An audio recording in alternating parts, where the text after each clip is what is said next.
plus haut. Sparadrap, toujours plus loin, toujours plus haut. Ouais, c'est la voix du ghetto. Ouais, je sais, je suis vieux, d'accord.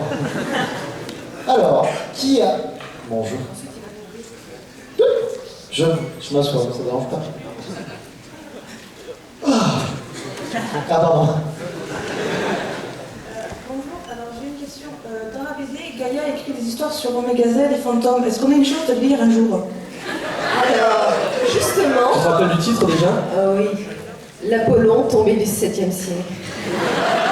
Je suis justement en train de discuter avec Florence, qui est la coloriste, qui adore faire des trucs un petit peu de ce genre-là. Tu veux dire comme Dragon Ball et tout comme ça? Mais honnêtement, devant tout le monde, ce serait pas énorme de faire un volume exprès avec que du dialogue? Oh mon Dieu! Vous êtes conscient qu'il y a des personnes dans la série qui ont des bâtons, hein? Je sais déjà Je sais bien ce que vous faites.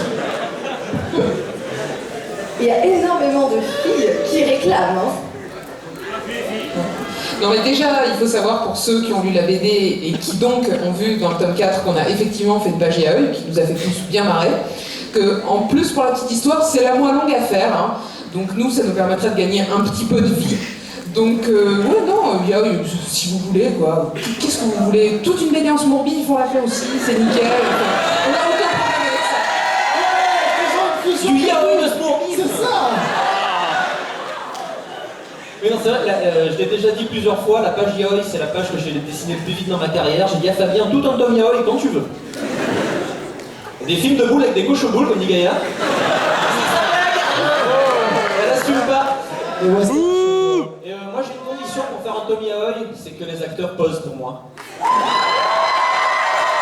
aucun souci! Léa est d'accord. Ça va, avec le bâton. Là c'est plus du yaoi là. Ah bon? C'est les dieux du stade. Ah ouais, ça vous dirait du calendrier avec nous?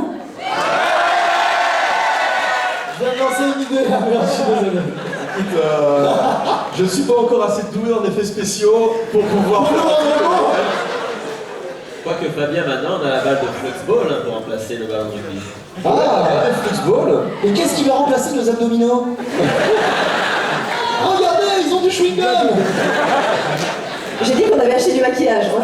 C'est le calendrier On est des geeks, sponsorisé on par répond, hein, McDonald's. on assume. Bientôt on va remplacer le stuff. J'ai pas compris. Ouais! Bah oui, à la place des abdos. Ah, tu m'as pas compris. Merci. Moi j'ai une question.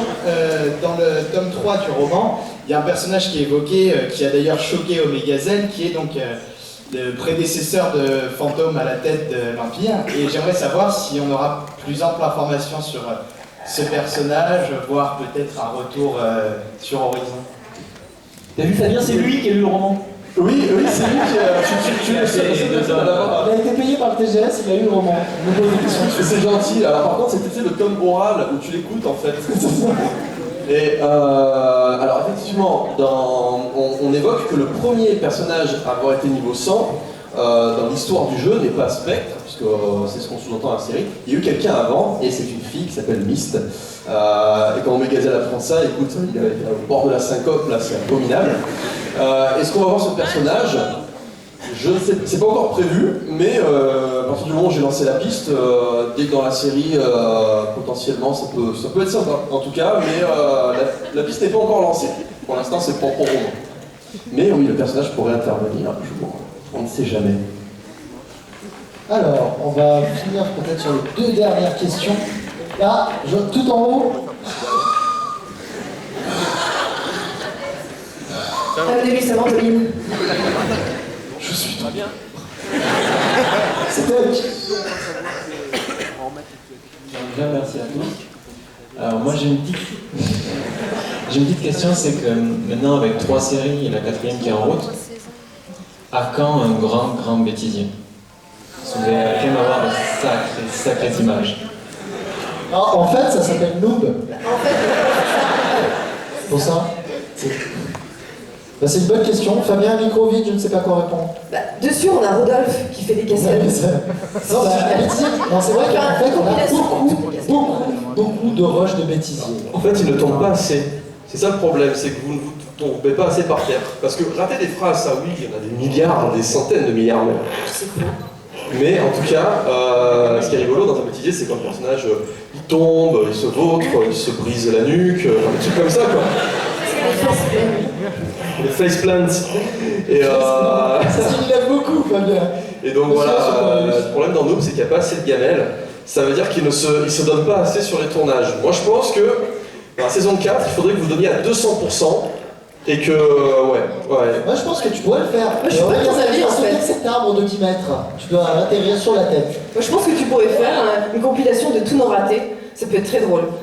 Surtout que toi, t'as l'habitude de transformer les mots, d'en inventer. Ouais, bon, peut-être un jour alors, voilà.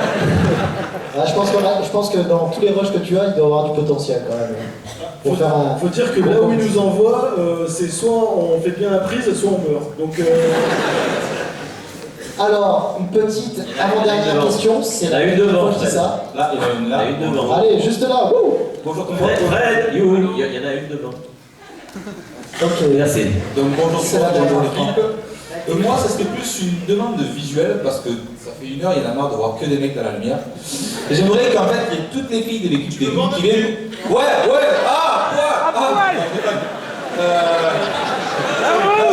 ce qui serait cool,